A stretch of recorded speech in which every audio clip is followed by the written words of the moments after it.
I'm Jonathan Morton, and this is The Confident Writer, where I help you create a more positive mindset around your writing by giving you the tools that you need to develop your mental fortitude that'll help you combat self-doubt. Today I'm going to help you better identify why writing is hard for you and offer some tips that will help you retrain your mind to not only work through that struggle, but reframe those negative thoughts you have about your writing into productive ones.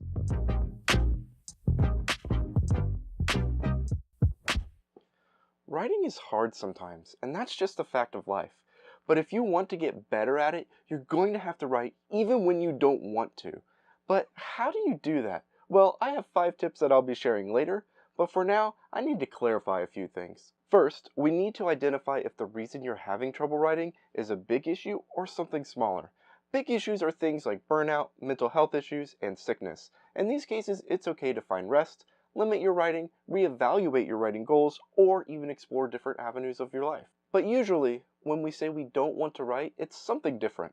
A lack of motivation, fear that your story isn't good enough, lack of interest in your work, not yet seeing the fruits of your labor, or a lack of discipline/time management. We all have suffered from these excuses, and the more we give into them, the more our mind turns them into a habit. It feels good to avoid anxiety. And that phrase, I don't feel like writing today, it's just all the affirmation we need to not do it. Sure, we may feel bad about not writing, but it's an easy feeling to distract ourselves from or justify. I can't write without my muse. Reading is like writing. I have other responsibilities I have to deal with. What's difficult is like any other good lie. All these statements have some truth to them.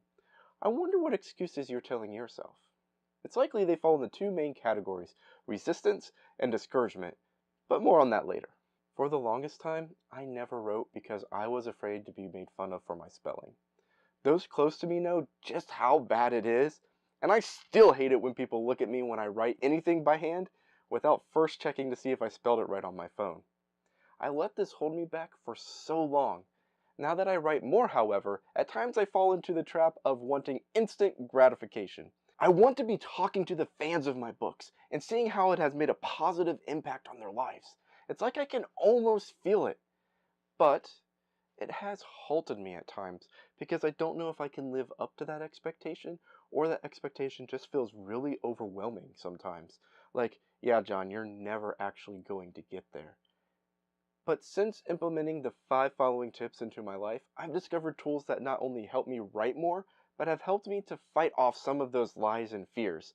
So without further ado, here is tip number 1, the power of habit. It's not hard to see how not wanting to write can turn into a habit. The funny thing about habits are that once they are reinforced, they become automatic behaviors. So in this tip, the goal is to break down our habit of not wanting to write so that we can better understand it and then turn it into a pattern that results in a more positive writing experience. If you're feeling a little lost, don't worry, I'm going to break this down. Also, if you want to dive deeper into the topic, I got this idea from The Power of Habit by Charles Duhigg that explores how to develop habits. I also mixed it with a little bit of cognitive behavioral therapy, as most cases of not wanting to write are more cognitive distortions instead of what we are physically doing. I'll put some links to all these things below so that you can look them up at your own leisure. Alright, so how do we do this? All habits have 3 structures: the cue, the routine, and the reward. The great news is that in order to change a habit, all we have to do is identify the cue, change the routine, and have a better understanding of what the reward is. So let's start with the cue. A cue can be any of the following: a specific time of day, a setting, the people around you, an emotion, an action you're performing. Basically, you're looking for something that is always present when the idea of not wanting to write shows up. For most writers, this is going to be a thought, I need to write, but insert something related to one of those ideas here. Once you've identified that, it's time to look at the reward. What does not writing do for you? Or, to put it a better way, what in you is being satisfied or alleviated when you decide not to write? This is where you have to do a little testing. Let's, for example, say that every time you sit down to write, you feel stuck or you just hate what you've written. The second one happened to me when I wrote this section of the script, believe it or not. So, what do? You start telling yourself, I'm a bad writer. And eventually, you avoid writing to avoid that uncomfortable feeling. The reward is that you don't have to think about or relive the emotions that cause you to feel like a bad writer. But I think you can see what's wrong with this, because by not writing, you also feel like a bad writer. So nothing is actually being satisfied. It's a false reward. So how do we find reward that does actually satisfy us? The first step is to challenge if the thought, I am a bad writer, is actually true. Then take the evidence you have for being a bad writer and test the theory. One solution might be to write something completely different. Find a cool illustration, writing prompt, or an object in your home to just write a page about. Something that doesn't really matter. Then after writing it, identify one good thing about what you've written while taking notes on what you can improve. Try doing this in short 15-minute spurts, 10 minutes for writing, 5 minutes for identifying. This can be hard to do at first, but what we are doing is retraining the brain to look for the positive and to learn from the negative, instead of just stopping at the negative. After you've done this a few times, evaluate if you still feel like a bad writer, and if so, ask why. Side note, if you still feel like a bad writer, then the other tips will most likely help you a little bit more so than this one, as they are more centered around making changes in your mindset and your routine. When we go through this process, we usually discover that we are not bad at all, just stuck, unsure of the conflict that needs to be added into our story. We have set unrealistic expectations for ourselves, or possibly we are writing in the wrong genre for us. If so, we discover that the reward we were actually craving is feeling competent in our writing skills. The next step is then to change up our routine. What are you going to do to decrease the likelihood of not wanting to write happening, or working through it when it does? Because it is unlikely that we will ever be able to totally get rid of it. Just note that changing any routine is going to take time. One way to help this new habit stick is by following this phrase. When the cue happens, I will do this routine because it provides me with a specific reward. If you're having difficulty finding a routine, stick with me for the next 4 tips. I'm sure one of them is going to help you out.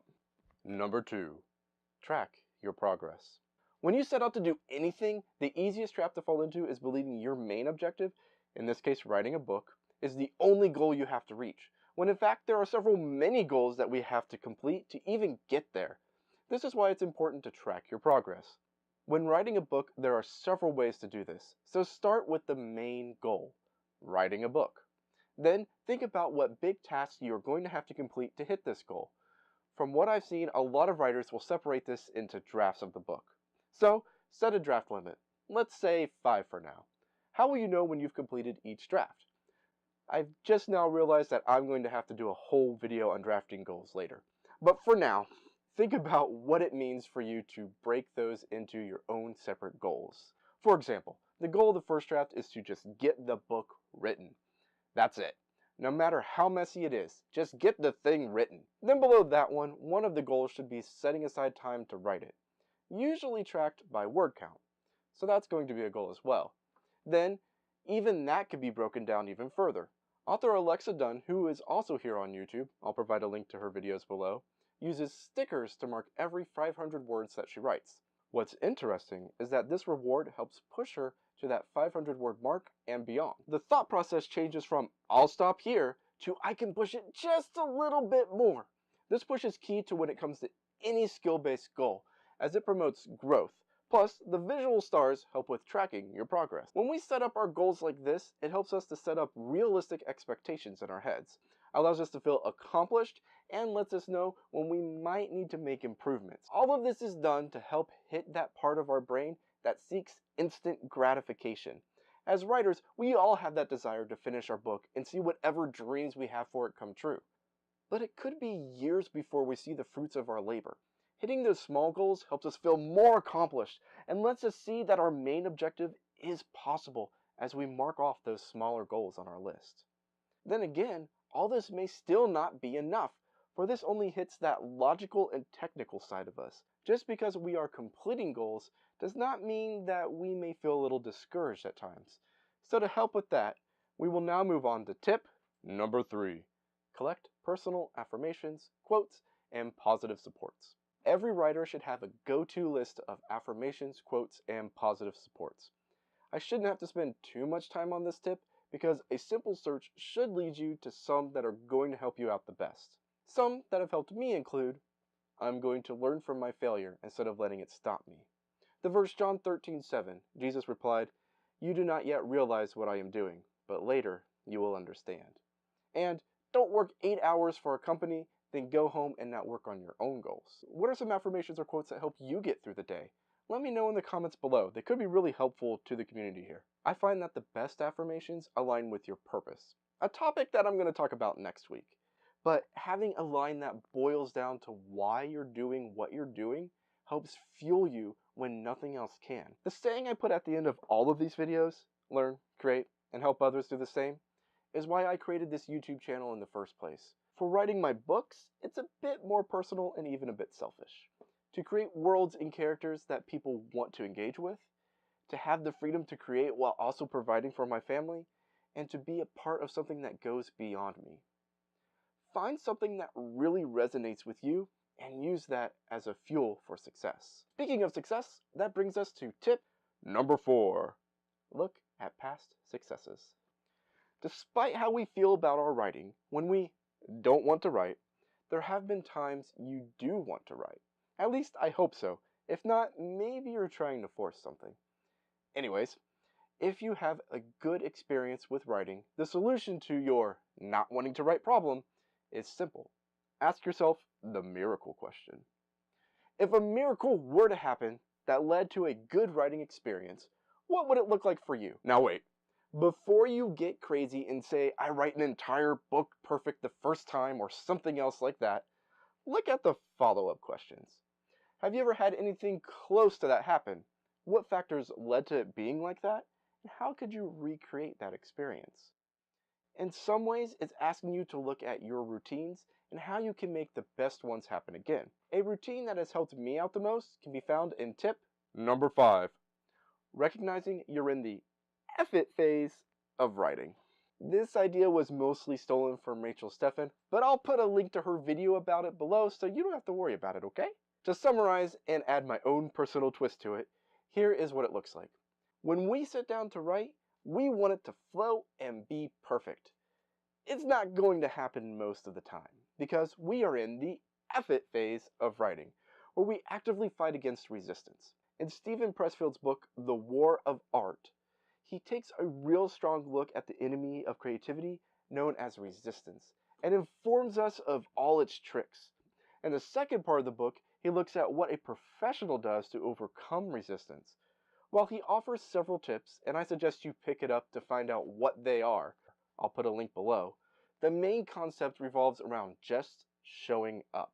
So how do we just show up and work through the effort stage so that we can get to the good stuff? First, you've got to understand that you're in the stage and use all the tips I've already talked about to help you get through it. In Rachel's video, her tip is to write for 20 minutes. So what you do is set a timer and then sit there and write until the timer goes off. And then by that time, either your muse has shown up or that better writing version of yourself shows up, and you can continue to go on writing. If they don't, at least you've written something for 20 minutes that you can go back to later. The key to the effort phase is to realize what you're actually sitting down to do. Is it to write the perfect story, or is it to get the story out? Think of it as a warm-up, but for your mind. Thank you for sticking all the way through to the end. I hope today's talk has been helpful to improve your confidence as a writer. If so, please let me know in the comments below, or if you have any questions, don't hesitate to ask. Also, if you have any more activities relating to today's topic, feel free to link them below as well. Don't forget to like, subscribe, and ring that bell, because subscribing alone does not guarantee that you will see the video when it comes up or when I make a new one. And if you think anyone would benefit from today's topic, share, as it may be something they need to hear today. Thank you for watching, and as always, be sure to learn, create, and help others do the same. I'll see you next time.